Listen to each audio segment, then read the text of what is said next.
বাংলা, এই বাংলাদেশে আমরা ব্রিটিশদের থেকে মুক্ত করেছি, পাকিস্তান থেকে মুক্ত করেছি, আর আশেপাশে যত দুশ্মন শত্রু আছে তাদের থেকে মুক্ত করেছি আমরা বাংলাদেশকে বিক্রি করার জন্য। আমাদের দেশকে আমরা ভারত থেকে বড় দিতে চাই না, দেশকে আমরা ভারত থেকে বিক্রি করতে চাই না। ভারত আপনি আমাদের পাশে রাষ্ট্র, আপনার বন্ধু হতে পারেন, কখনো সাথে যাবেন না। বন্ধু এক জিনিস, বন্ধু ভিন্ন জিনিস। আমরা বন্ধুত্বের বন্ধনে আবদ্ধ হব, বুকে বুক মিলাবো, গলায় গলা মিলাবো, কাঁধে কাঁধ মিলাবো, কিন্তু প্রয়োজনে ঘুরতে যাবেন আমরা মাথা থেকে পায়ের নিচে ফেলে দেবো ইনশাআল্লাহ।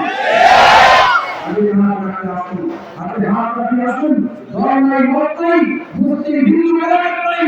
এই দেশের সন্তান হিসেবে, বাংলা ভূখণ্ডের সন্তান হিসেবে আমরা দেশকে মহব্বত করবো, ভালোবাসবো। দেশের দুশ্মন, স্বাধীনতার দুশ্মন, মানচিত্রের দুশ্মন, পতাকার দুশ্মন